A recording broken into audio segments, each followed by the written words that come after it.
우리 귀한 찬양 차해 주신 이교구 성도님들 감사합니다. 나는 예수가 좋다. 이 고백이 바로 우리들 모두의 고백인 줄로 믿습니다. 이 고백을 가지고 날마다 주님 사랑하시면서 날마다 주님 은혜 가운데 승리하시는 우리 봉산교회 성도님들이 다 되기를 바랍니다. 세상에는 세 가지 종류의 사람이 있다고들 하죠. 첫 번째는 거미 같은 사람이 있다고 그럽니다. 거미는 남들에게 어떤 유익을 주는 것이 아니라 이게 해만 끼치는 그러한 해충이라고 그렇게들 이야기를 해서 이 거미 같은 사람은 있으면 안 될 사람 이렇게 이야기를 해요. 쓸모없는 사람이라는 것이죠. 뭐 도둑이나 사기꾼이나 강도와 같이 이게 남들에게 유익은 주지 못하고 해만 끼치는 이러한 사람들을 이야기하는 것입니다. 두 번째는 개미 같은 사람이 있다고 이렇게 이야기를 해요. 있어도 좋고 없어도 좋은 이런 사람을 이야기하는 것입니다. 개미는 정말 열심히 일을 해요. 우리 그 개미와 배짱 이야기처럼 개미는 정말 열심히 일을 하는데 그 모든 일한 것을 다 자신을 위해서 쌓아두지 않습니까? 그래서 열심히 일해서 자기 배만 부르면 된다 이렇게 생각하는 사람이 바로 이 개미 같은 사람입니다. 남에게 해를 끼치지는 않지만 또 남에게 유익도 주지 않는 이런 사람을 말하는 것이죠. 일본의 부모님들이 자식들을 가르칠 때 남에게 절대 패 끼치지 말라 이렇게 가르친다고 하더라고요. 근데 이렇게 가르치는 것이 자녀들에게 예의를 가르치는 정말 좋은 가르침이기는 하지만 또 한편으로 생각해 보면 남에게 패를 끼치지 않고 남에게 간섭하지 않고 이렇게 사는 것이 어떻게 보면 그냥 자기만 알고 남은 알지 못하는 좀 이기적인 사람으로 가르치는 것이 아닐까 이런 생각도 듭니다. 자, 꿀벌과 같은 사람이 있어요. 꿀벌 같은 사람, 꼭 있어야 되는 사람, 꼭 필요한 사람을 이야기하는 것입니다. 자기뿐만 아니라 남도 유익하게 하는 사람을 말하는 것이죠. 이런 사람들의 신념은요, 열심히 일해서 남주자 이런 신념인 것 같아요. 부모님들이 공부하는 자식들한테 야 공부해서 남주냐 이런 이야기 하는데 이런 사람들은 열심히 공부해서 남주자 이렇게 생각하고 사는 사람들인 것 같습니다. 타인의 유익을 위해서 자신을 희생하는 사람, 이 꿀벌 같은 사람인 것이죠. 성경에서 이런 사람 대표적으로 찾아볼 수 있는 것이 바로 사마리아 사람입니다. 선한 사마리아인. 우리가 그 사람이 얼마나 선한 사람인지 잘 알지 않습니까? 꿀벌과 같은 사람.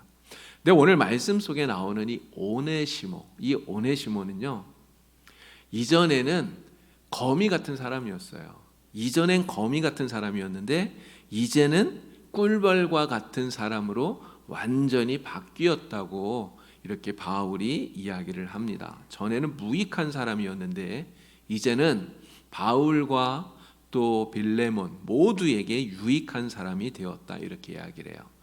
이 오네시모는 원래 골로새 교회의 교인인 이 빌레몬의 집의 종이었어요. 노예였습니다. 그 당시 노예는 사실 인간 취급을 받지 못하던 그런 사람들 아닙니까?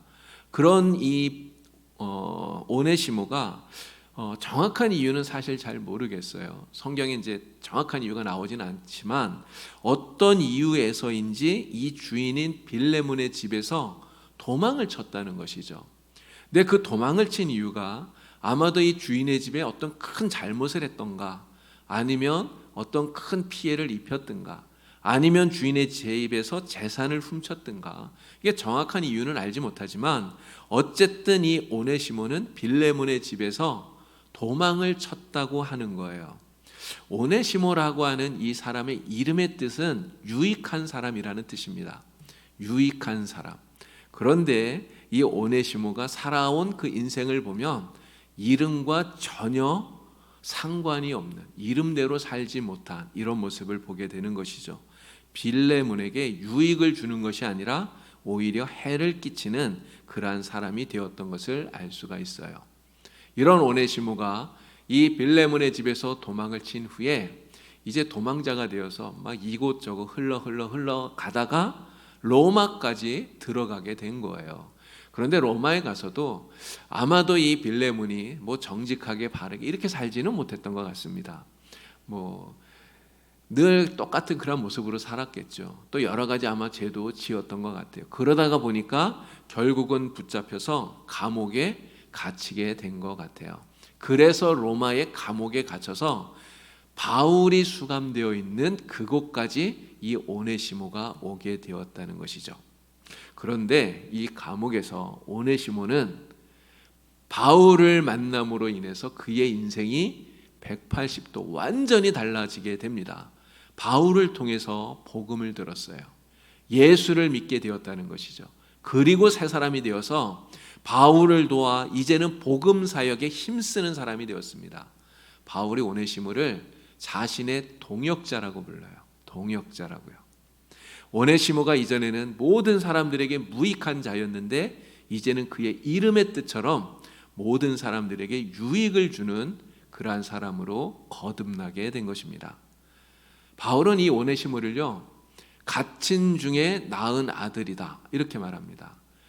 갇힌 중에라는 것은 지금 이 바울이 감옥에 갇혀 있는 것을 말하는 것이죠. 근데 여기서 낳았다고 하는 이 말이 무슨 말입니까? 낳았다. 이것은 오네시모가 이전과 완전히 다른 새로운 존재로 다시 태어났다는 것을 말하는 거예요. 이게 중생을 말하는 것이죠. 오늘 우리들이 중생한 사람들 아닙니까?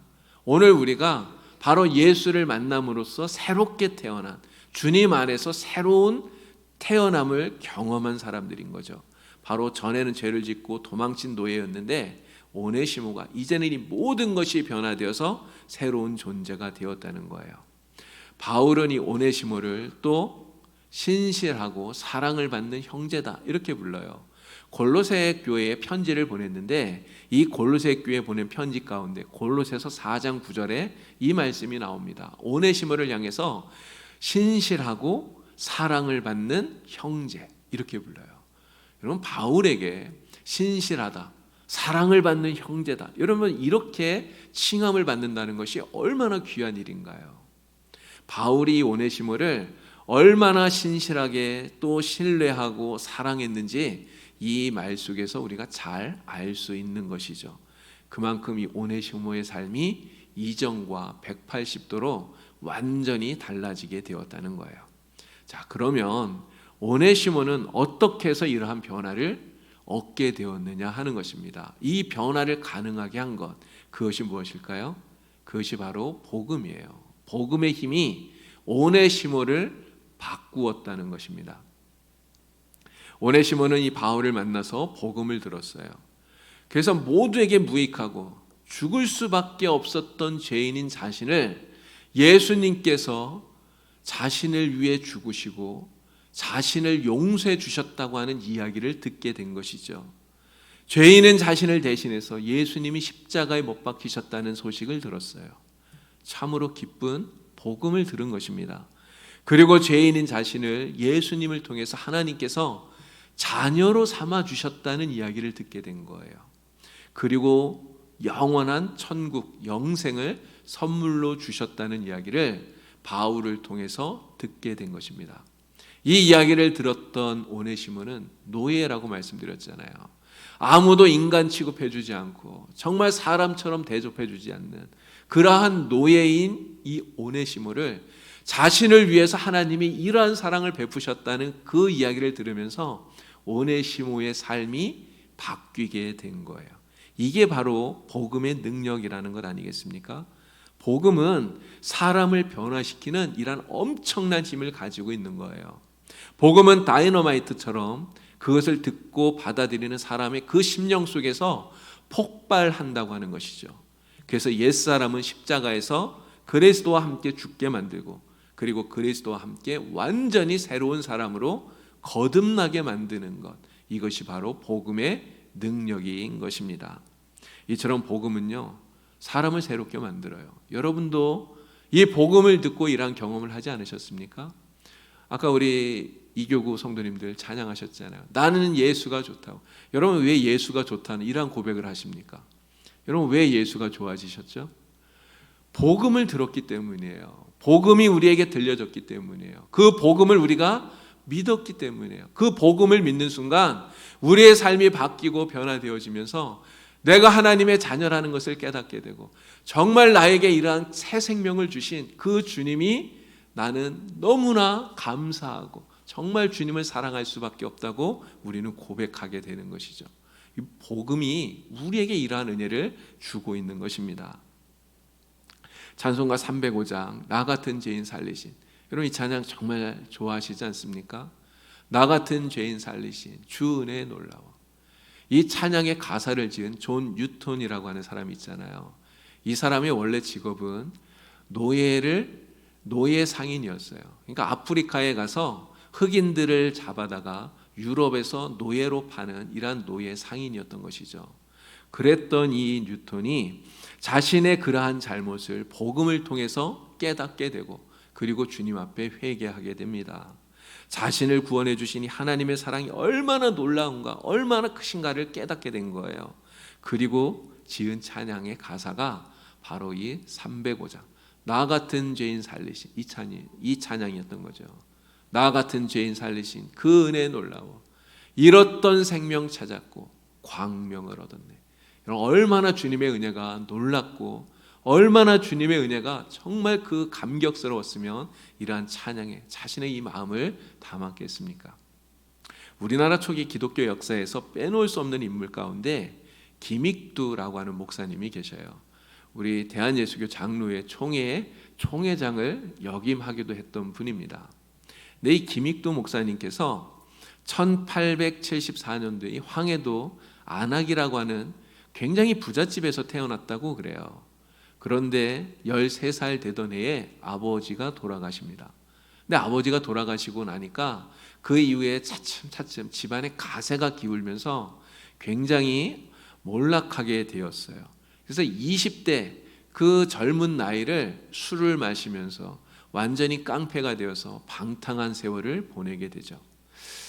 싸움을 굉장히 잘했나 봐요, 이분이. 그래서 김익두 이러면 천하의 깡패로 모르는 사람이 없을 정도였다고 합니다. 매일같이 술에 취해서 인생을 포기하면서 이렇게 살았던 이 김익두, 그 사람의 별명이 안악골의 호랑이, 이런 별명이었대요. 사람들이 김익두 만나면 다 벌벌 떨고 다 도망가고 이랬다는 것이죠. 그러다가 27살이 되던 해에 스왈론이라고 하는 선교사님을 만나서 복음을 듣게 돼요. 복음을 들은 후에 이 김익두의 삶이 완전히 180도 바뀌게 됩니다. 예수님을 영접하고 났더니 이 김익두가요 완전 정신병자 같이 바뀌었대요. 막 매일같이 소리내서 엉엉 소리내면서 울고요. 또 며칠 동안은 밥도 안 먹고 잠도 안 자고 성경만 읽고 이전에 그 깡패 같던 모습은 완전히 사라져버린 것이죠. 그리고는 완전히 새 사람으로 변화가 되었어요. 1906년에 평양신학교에 들어갑니다. 우리 그 장로의 신학교의 전신이에요. 여기에 들어가서 목사 안수를 받고 그리고 전국 교회를 돌아다니면서 부흥회를 인도하게 됩니다. 안진뱅이, 소아마비, 귀신 들린 사람, 불치병자, 정말 엄청나게 많은 사람들의 이 병이 낫는 기적이 일어났어요. 이 김익두 목사님이 얼마나 유명해졌는지 그 당시 일제시대 아닙니까? 근데 그 일제시대 때 미국에 있는 신문에까지 이 김익두 목사님의 그 이야기가 실릴 정도였다고 그래요.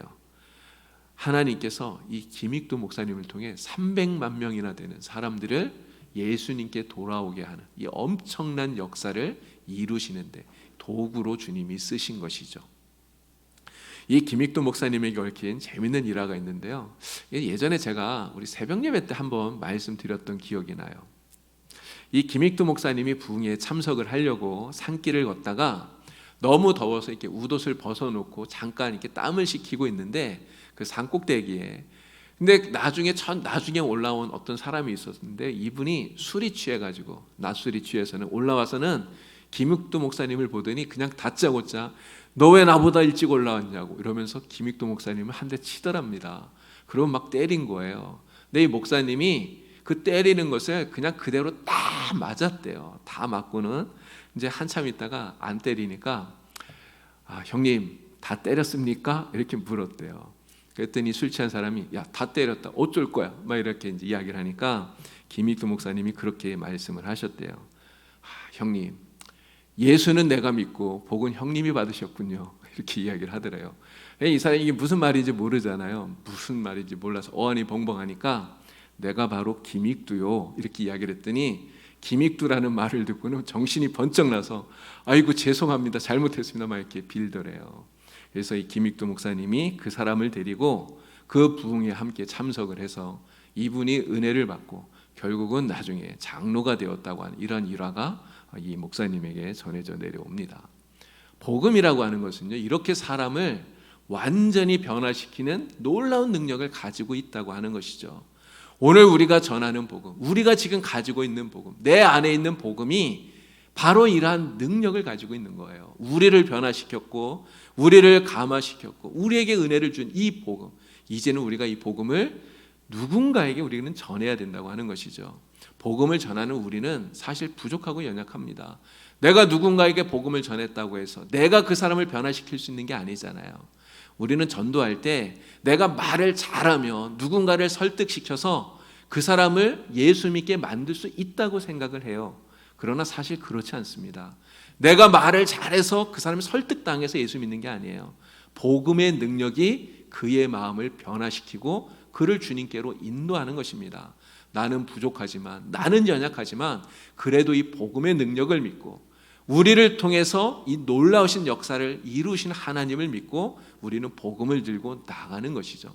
그래서 누구에게든지 우리는 담대하게 이 복음을 전해야 되는 것입니다. 그렇게 될 때 우리의 입술을 통해서 전해지는 이 복음의 능력이 폭발적인 이러한 역사를 이루고, 그래서 많은 사람들을 주님께 돌아오게 하는, 정말 새 사람이 되게 하는 이 변화를 만들어낼 줄로 믿습니다.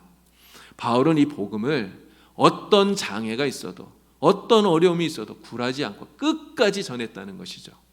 바울은 감옥에 투옥되어 있었어요. 이런 감옥 속에 있다는 것은요, 정말 복음을 전하는 데 있어서 굉장히 어려운 상황이 아니겠습니까? 어쩌면 뭐 그만해도 되지 뭐 이렇게 생각이 될 수도 있어요. 그러나 바울은 이 감옥 속에서도 복음 전하는 이 일을 멈추지 않았어요. 포기하지 않았다는 것이죠. 오늘 우리도 이 바울처럼 주님 오시는 그날까지 우리에게 맡겨주신 이 복음을 전하는 자가 다 되어야 됩니다. 어떤 장애나 어려움이 있더라도 누군가 우리를 통해서 이 복음을 듣고 새롭게 변화된 인생을 살게 될 것을 우리가 기대하면서 우리는 복음 전하는 자가 다 되어야 될 줄로 믿습니다. 자, 오네시모는 이 복음으로 변화되기 전에 무익한 자라고 말씀을 드렸어요.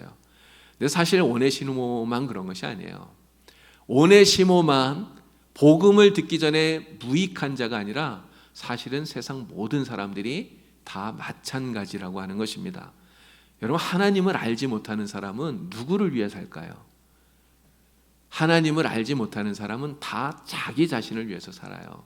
모든 인생이 그렇지 않습니까? 인생의 주인은 다 자기예요.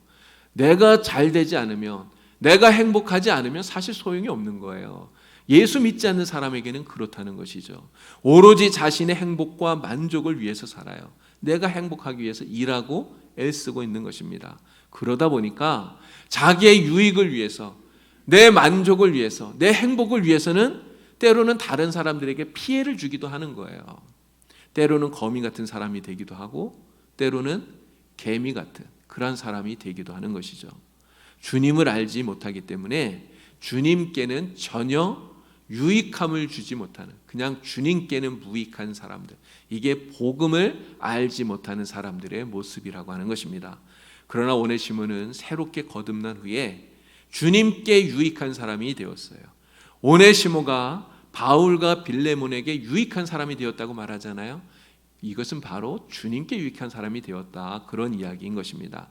오늘 우리도 이 오네시모가 주님께 유익한 사람이 되었듯이 오늘 우리도 주님께 유익한 사람이 되어야 됩니다. 여러분 모두가 다 정말 우리들 서로에게 유익한 사람이 될 뿐만 아니라 우리를 복음으로 새롭게 만들어주신 우리 주님을 유익하게 하시는 그러한 성도님들이신 줄로 믿습니다. 여러분, 주님을 유익하게 한다는 이 말은요, 주님을 기쁘시게 한다는 말 아니겠습니까? 달란트 비유에 보면 한 달란트 받은 사람, 여러분 이 사람은 주님을 기쁘시게 하지 못했어요. 한 달란트 받은 사람은 오히려 주인을 노하게 만들죠. 그는 주님께 유익한 사람이 아니었던 것입니다. 그러나 2달란트, 5달란트 받은 사람은 주인을 기쁘게 해요. 주인을 유익하게 하는 사람이었기 때문에 그렇습니다. 오늘 우리의 모습이 바로 이 2달란트, 5달란트 받은 사람들과 같아야 되는 것이죠. 자, 그러면 우리가 무엇을 어떻게 해야 우리 주님께 유익한 사람, 주님을 기쁘시게 하는 사람이 될 수 있을까요? 주님은 우리에게 너희는 세상의 빛이다 말씀하셨어요. 전에도 이 말씀 여러 번 드렸는데 오늘 우리가 세상에 비춰야 되는 빛이 무엇입니까? 착한 행실이라고 말하잖아요. 선하게 사는 것이라고 말합니다. 바로 주님의 심장을 가지고 우리의 이웃을 사랑하고 섬기는 빛된 착한 행실로서 우리 이웃을 유익하게 하는 삶을 살아가는 것, 이것이 바로 주님을 유익하게 하는 삶이라고 말씀하시는 거예요. 예수님께서 말씀하시잖아요. 너희 중에 있는 지극히 작은 자 하나에게 하는 것이 그것이 곧 나에게 하는 것이다. 그리고 나아가서 우리가 착한 행실을 통해서 우리 이웃들이 하나님을 알고 또 하나님께 영광 돌리도록 그렇게 산다면 그것이 바로 주님을 유익하게 하는 것이고요. 그것이 바로 주님을 기쁘시게 하는 것인 줄로 믿습니다. 그들의 삶을 완전히 뒤바꿔 놓을 다이너마이트 같은 이런 주님의 복음을 전하게 될 때 바로 주님을 유익하게 하는, 주님을 기쁘시게 하는 그런 성도가 되는 줄로 믿습니다. 자, 그런데 한 가지 우리가 또 기억해야 될 것이 있어요. 우리가 아무리 열심히 다 한다 해도, 열심히 한다 해도 여전히 우리는 부족한 사람들이라는 것이죠. 우리가 아무리 많은 일을 하고 또 많이 봉사하고 섬기고 힘쓴다 하더라도요, 우리가 주님 앞에서 할 수 있는 말이 무엇입니까? 우리가 여전히 주님 앞에 할 수 있는 한 가지 말은 그래도 여전히 나는 무익한 종일 뿐입니다. 이것밖에는 없다는 것이죠.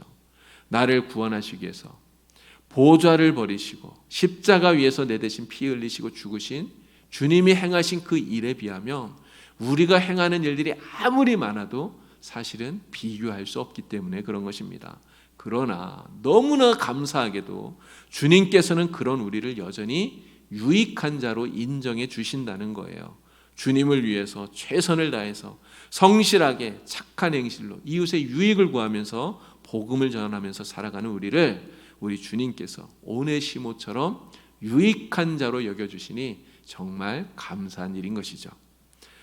부산에 가면 도신대학교 복음병원이라는 것이 있습니다. 이 병원은요, 6.25 전쟁으로 인해서 이 전쟁 피난민들이 또 병마에 시달리는 그러한 가난한 환자들, 이러한 사람들을 치료하기 위해서 1951년도에 세워진 무료 병원인 이 복음진료소가 기원이 되는 그러한 병원이에요. 이 복음진료소를 처음 시작하신 분이 한국의 슈바이처라고 부르는 성산 장기려 박사입니다.